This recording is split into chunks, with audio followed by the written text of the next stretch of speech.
Այսօրին միջազգային քրեական դատարանի 4-րդ նախագահ Լինկոլն Ալեքսանդրի իրավունքի դպրոցի վաստակավոր միջազգային իրավաբան Chile Eboe-Osujin. Welcome to Armenia, Mr. Eboe-Osuji. Thanks for accepting the interview invitation. At the end of the last year, Armenia started a process to ratify the Rome Statute of the International Criminal Court. It was signed in 1998 but never ratified. As a former president of the International Criminal Court, I'd ask you to introduce the importance of the court and the opportunities it provides. Thank you very much, Syuzi. It is very important that the world ratifies the Rome Statute and that countries join the third system of international criminal justice, the permanent one we call the ICC. And for Armenia, it is particularly important because the experience of Armenia as a nation is one that resonates in what the court is about. So it is definitely important. It is a system that we need in the world in the same way as in countries and national systems we need courts of law that ensure that those who commit crimes, commit conducts that society considers to be criminal in nature are brought to account for it. And it is that process of accountability for criminal violations that, helps to deter future violations of that kind. So that is why it is important for the world. It is important for peace and security around the world. And we need a lot of peace and security around the world these days. And during the 2016 and 2020 wars in Nagorno-Karabakh, and after that, during escalations on the Armenia-Azerbaijan border, a number of war crimes and extrajudicial killings were recorded by Azerbaijani side against Armenian servicemen, including women. Can these cases become the subject of investigation by the International Criminal Court? I would ask you to, let's say, provide the overall description of the process. As you know, or those who may not know, there are four types of crimes that are the concern of the International Criminal Court. Four: genocide, war crimes, crimes against humanity, and the crime of aggression. There are some people who want to put the crime of aggression first, and that's understandable. So those are the four crimes that the court deals with. And the idea is wherever these crimes are committed, the court would enter the process if, and this is a very big if the country in question who should have jurisdiction to investigate and prosecute those crimes, if that country does not do it, then there is a backup system. So the idea of the ICC is not that whenever there is a crime, ICC rushes in immediately and starts prosecuting. No. The idea is that to respect the sovereignty of states first and say, well, states, these are crimes that have been committed in your territory or crimes that have been committed by your citizens. So it is for you to investigate and prosecute those crimes. It's a matter of your sovereignty. But where the state concerned does not do it at all, or does not do it genuinely, maybe they do it in a shoddy way to protect people, then the ICC will step in as a court of last resort. So it is important to keep that in mind. So wherever, as I said, I was telling someone today that armed conflict is something that happens all through history. states have, difficulties in their relations, it's important that they do not use war to resolve their conflicts. It's important that states negotiate their differences. We have on the international stage mechanisms to resolve international disputes. They can enlist the United Nations to help in a negotiation process. They can go to arbitration if need be, or they can refer their disputes to the International Court of Justice to resolve. But what is not allowed is for people to use weapons to try and solve their problems. And if they do that, they're risking questions or concerns about aggression. And beyond that, you have war crimes that get committed within those armed conflicts. People commit genocides within those armed conflicts. You know the story of Armenia, the Holocaust, the Rwandan genocide. All these things happened in the context of a war. The First World War, the Armenian genocide. Second World War, you had the Holocaust.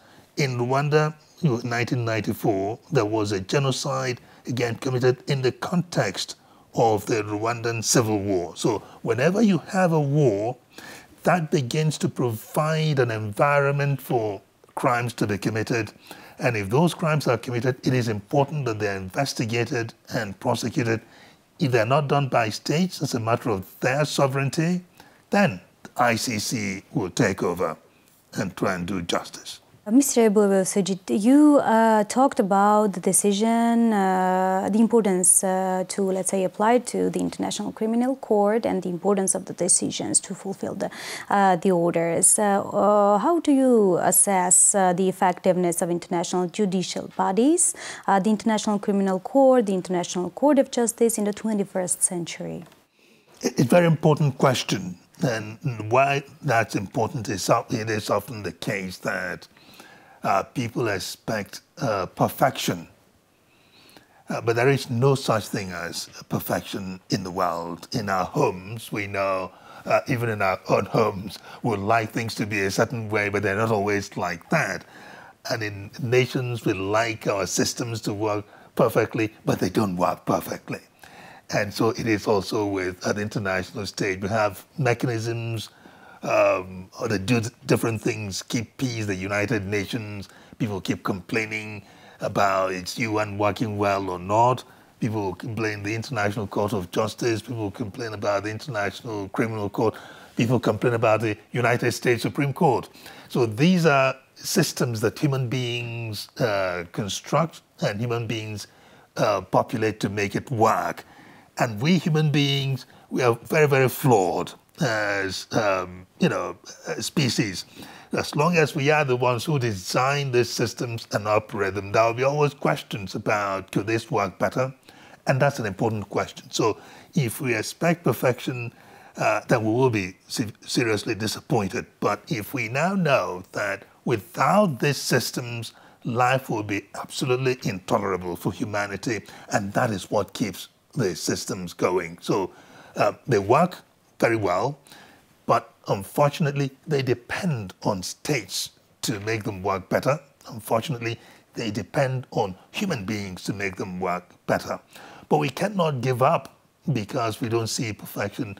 All we must keep doing is to remember the importance of these systems, why they work, and then know that it is an ongoing process to keep on maintaining them, just like we have homes. So we have to keep on maintaining our homes. If you don't, part of the roof will fall down, part of the ceiling will fall down, part of the windows will fall down. But it is our job to return and keep on fine-tuning the system, keep on improving them, learn lessons, and repair what needs to be repaired. So it is effectively a good system we have. Not perfect, so we have to keep on working to improve the system.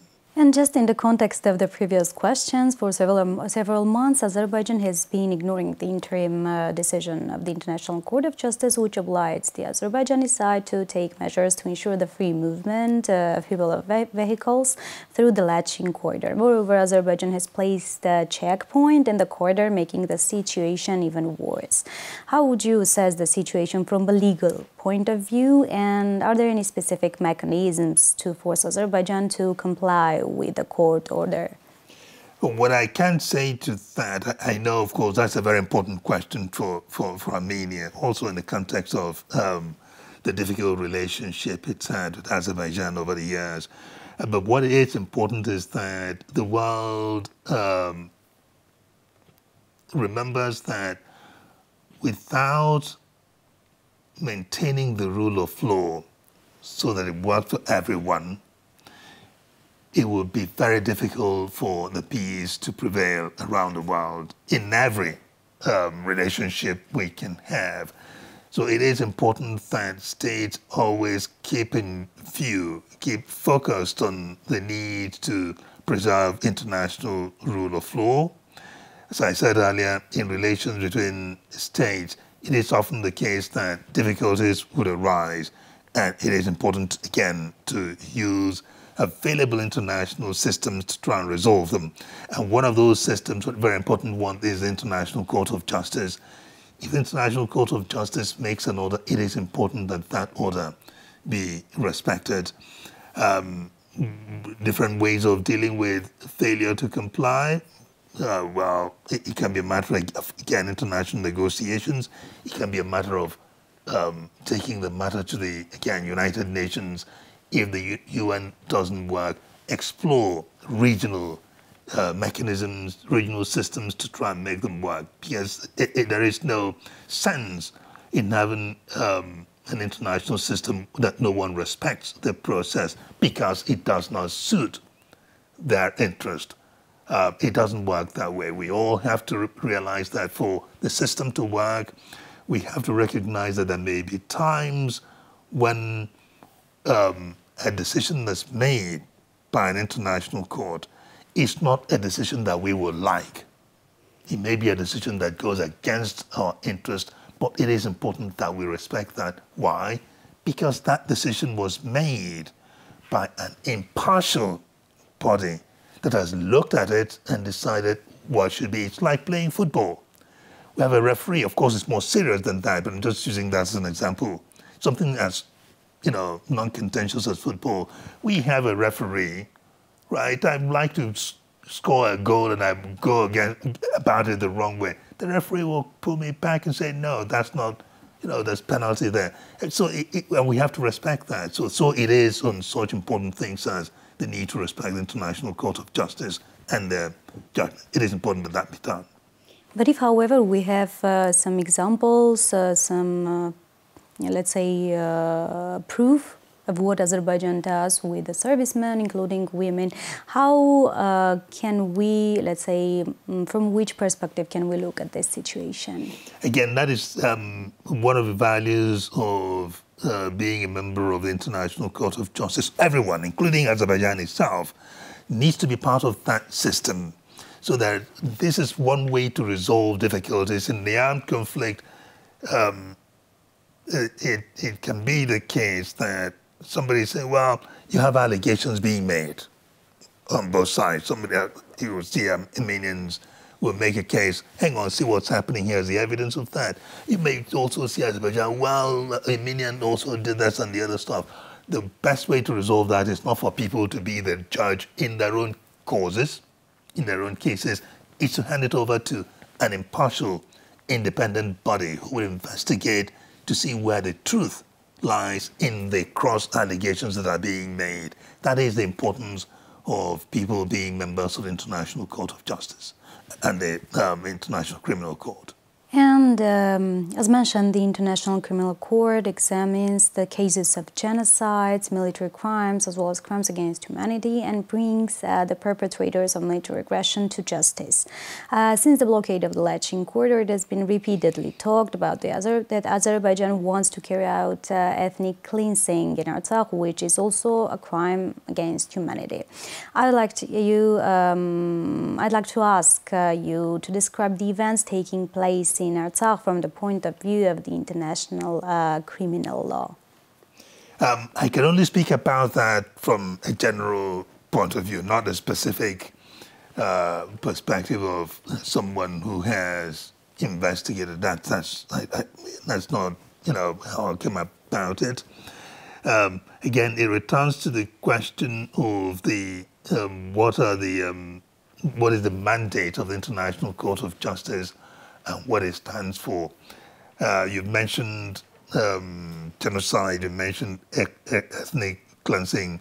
Those are subjects of concern to international criminal justice, international law, and the International Criminal Court in particular. Ethnic cleansing would fall within what you call crimes against humanity, even genocide in certain perspectives, and that is a matter of concern for the International Criminal Court. And where those allegations have been made, it is correct that if the state was worried about it, it's not a state that may be really in a position to do much about it. It is correct that that be referred to the International Criminal Court. So I cannot emphasize enough the importance of countries being member states of the Rome Statute. It will help to bring about deterrence to the tendency to commit those crimes, whoever it may be that may be tempted to commit them. And for almost 3 years, also such kind of question, Azerbaijan refuses to return Armenian prisoners of war, failing to fulfill the 2020 obligations confirmed by the statement of Nagorno-Karabakh, confirmed by the statement of November 9 regarding Nagorno-Karabakh. In addition to the violation of the obligation, isn't it also a violation of the norms of international humanitarian law? And what legal mechanisms are usually working in this direction? Same thing, as I said before, the membership of the International Criminal Court helps in situations like that, where, well, what you just described are part of what prohibited in the Rome Statute of the International Criminal Court. And whenever we have that kind of situation, as I said earlier, in a conflict between two countries, it's often the case that one will say, well, you're not going to be the judge over me, and the other one will say the same thing about the party they're in conflict with. But we cannot be in that state of limbo. You and I have a dispute, and you tell me, Mr. Eboe-Osuji, I don't bow to you, and I tell you, I don't bow to you too. Well, we can't remain like that. There has to be, we'll get the cameraman to be the judge. If that's how the system has decided, okay, you be the one who comes in to look at it to see where the truth or the facts lie in the allegations. That is the function of the International Criminal Court. So the International Criminal Court investigates these things and brings accountability to bear, assuming that the matter wasn't resolved through negotiation, the matter wasn't resolved through dispute settling at International Court of Justice, and people continue to behave in a way that amounts to international crimes, then the ICC will have jurisdiction. And the work of the ICC in that respect will help in future for people to know that they cannot do what they want in their relations with states, that there are some things that will bring accountability to bear. So that is the importance of the International Criminal Court in situations like that. And regarding the Rome Statute, don't you think it's a bit delayed for Armenia to ratify? It's a delayed process for Armenia to ratify the statute. And what will it bring to Armenia in this case? It is a very important question. Of course, in the best of worlds, it would have been better had Armenia ratified when it signed the treaty in 1998, I think it was.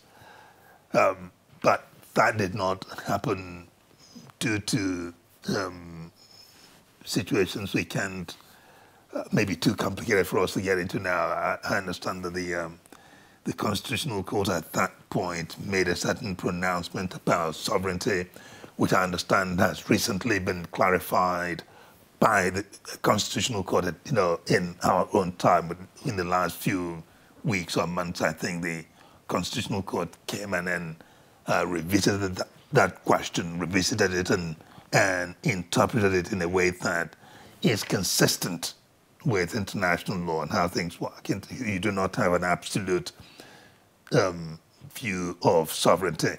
Anyway, to cut a long story short, so the Constitutional Court has now come and clarified the situation, so opened the way now for that ratification to happen. Is it too late? No, it is not too late. Would it have been better to have done it before? Of course it would have been better. But if we considered that the Rome Statute at the moment has 123, I think, 124 member states, that leaves at least 70 more countries that are out of it that can join it, because 192, 93 members of the United Nations.